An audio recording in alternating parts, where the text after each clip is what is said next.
తార మాట తీరు ఎలా ఉందో తెలుసుకుందాం.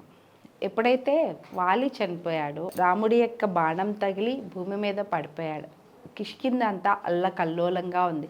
కిష్కిందలో ఉన్నటువంటి సేనాపతులు మంత్రులు అందరూ కలిసి వెంటనే ద్వారాలు మూసేయండి, అది చేయండి, ఇచ్చేయండి, సైన్యం అంతా ఏకమవ్వండి, ఇలా అందరూ ఒకరికొకరు చెప్పుకుంటూ ఉండడం, యుద్ధానికి సన్నద్ధం అవటం ఇవన్నీ చూసి తార వాళ్ళందరినీ ఆపి, మీరు ఇప్పటి వరకు ఏం చేశారో నాకు తెలియదు, కానీ మీరు ఇప్పుడు ఏ ప్రయత్నాలు అయితే చేయబోతున్నారో ఆ ప్రయత్నాలు ఆపండి.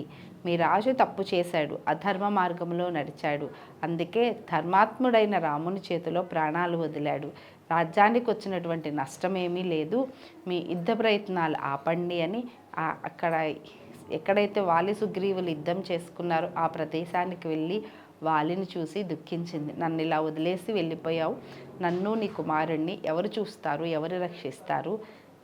ఉన్నప్పుడు మంచిగా ప్రవర్తించలేదు, అంటే ధర్మం ప్రకారం నడుచుకోలేదు. ఎంతగా చెప్పాను ధర్మం ప్రకారం నడుచుకోమని. ధర్మాన్ని వదిలి నడవటం మంచిది కాదు, ధర్మబద్ధంగా పనులు చేయాలని.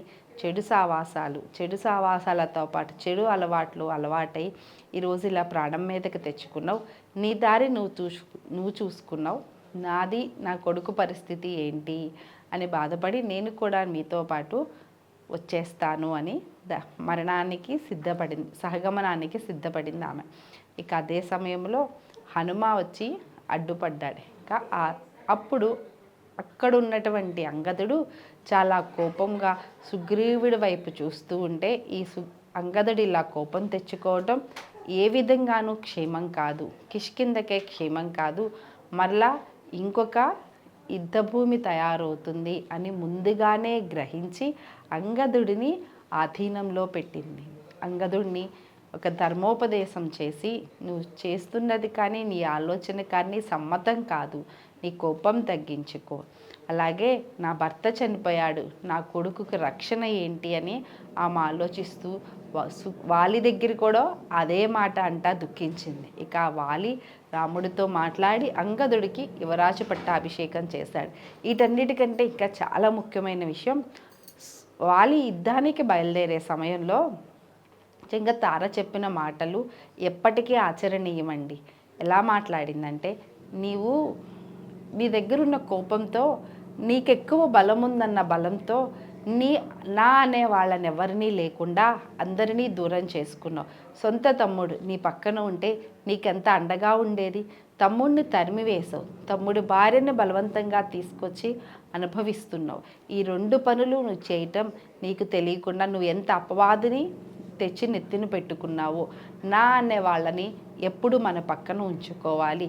నీ తమ్ముడు ఏ తప్పు చేయలేదు, ఇప్పటికీ కూడా మించిపోయింది ఏమీ లేదు. నీ తమ్ముడిని పిలిచి మాట్లాడి అతను యువరాజుగా చేసి నీ పక్కన పెట్టుకో, అతని భార్యను అతను అప్పగించే. ఇలా చేయటం వల్ల నీకు రాజ్యానికి అన్ని విధాలా శ్రేయస్కరం. ఎప్పుడు కూడా అన్నదమ్ముల మధ్య వైరం అనేది ఉండకూడదు. కలిసి ఉండే వారిద్దరికి ఉండేటువంటి బలం దేనిని మించి ఎక్కడి నుంచి రాదు. ఆ బలం ఎవరినైనా ఎదిరించవచ్చు. ఎప్పుడైతే అన్నదమ్ముల మధ్య వైరం వస్తుందో అప్పుడు మీ మధ్యకి 3వ వ్యక్తి వస్తాడు. దానివల్ల మీ ఇద్దరికీ నష్టమే, అన్ని విధాల రాజ్యానికి నష్టమే, నీ ప్రాణానికి నష్టమే.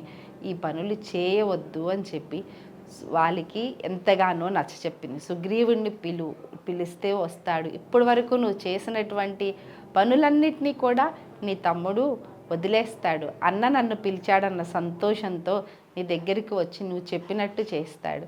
ఈ ఒక్క పని చెయ్యి అంటే వాలి దానికి అంగీకరించలేదు. నేను పిలవను, అతన్ని సంహరిస్తానన్న అతని మీద అనవసరమైనటువంటి కోపాన్నే ప్రదర్శించాడు. కానీ తార చెప్పినట్టు చక్కగా సుగ్రీవుడిని గంచ పిలిచి పక్కన పెట్టుకుని ఉంటే ఆయన ప్రాణాలే పోయేవి కాదు, అతను కూడా మంచిగా ధర్మ మార్గంలోనే ఉండేవాడేమో.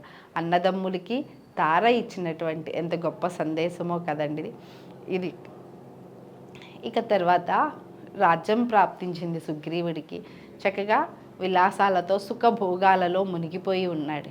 అదే సమయంలో లక్ష్మణుడు వచ్చారు. చాలా రోజులైపోయింది, సీతమ్మవారిని వెతికి పెడతానన్నాడు.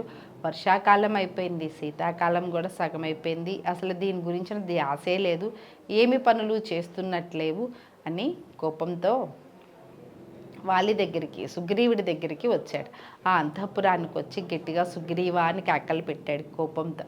ఆయన కేకలు విని అందరూ భయపడిపోతే తార మాత్రం వచ్చి ధైర్యంగా, లక్ష్మణ ఏం చేస్తున్నావు, ఎందుకు నీకు అంత కోపం, నీలాంటి ధర్మాత్ముడికి ఇంత కోపం అవసరమా, కోపం పనికిరాదేమో, ఒక్కసారి ఆలోచించు. అయినా సుగ్రీవుడేమీ ఖాళీగా లేదా. ఇంకొక విషయం నువ్వు మర్చిపోయావు, విశ్వామిత్రుడు అంతటి వాడే మేనక అందానికి ముగ్ధుడయ్యి తన తపశ్చర్యాన్ని పక్కన పెట్టి కామలంలో మునిగిపోయాడు. మరి సుగ్రీవుడు మామూడు వానరుడు కదా, అందున చాలా సంవత్సరాలుగా సుఖాలకి దూరమైపోయాడు. ఇప్పుడు సమయం దొరికింది, సుఖాలు దొరికినాయి, తనివి తీరా వాటిని ఆస్వాదిస్తున్నాడు. వాటిని అనుభవిస్తూ నీ పని పక్కన పెట్టాడేమోనని నీవు చింతించక్కర్లేదు. రావణుడు ఎలాంటి వాడో నీకు తెలుసా, ఆ రావణుడిని ఎదుర్కోవాలంటే ఎంత సేన కావాలో తెలుసా, ఆ సేనని సమకూర్చే పనిలో ఉన్నాడు. మొత్తం సేననంతా వారం రోజుల్లో ఇక్కడికి రమ్మని ఆజ్ఞ జారీ చేశాడు. సుగ్రీవుడు ఒక్కసారి ఆజ్ఞ ఇచ్చాడు అంటే అది తప్పనిసరిగా చేయవలసింది, దానిలో మార్పులు ఉండవు. రాని వాళ్ళకి శిరచ్ఛేదనం శిక్ష అని కూడా ప్రకటించాడు. ఇంత చేస్తున్నాడు, తెలుసుకోకుండా ఆవేశపడి తొందరపడి ఈ నిర్ణయం తీసుకుంటున్నావు. ఇది తొందరపడి నువ్వు చేసేటువంటి పని ఏ విధంగానూ మంచిది కాదు.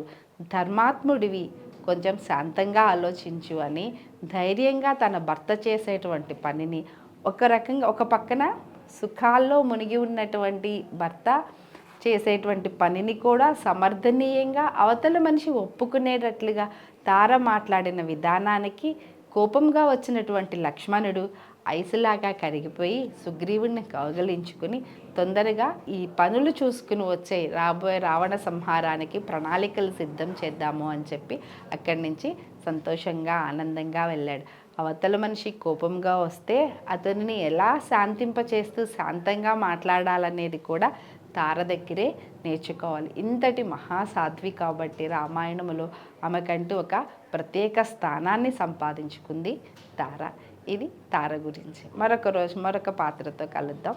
నమస్కారం. Please subscribe to the channel and download the Politicos app from the links in the description.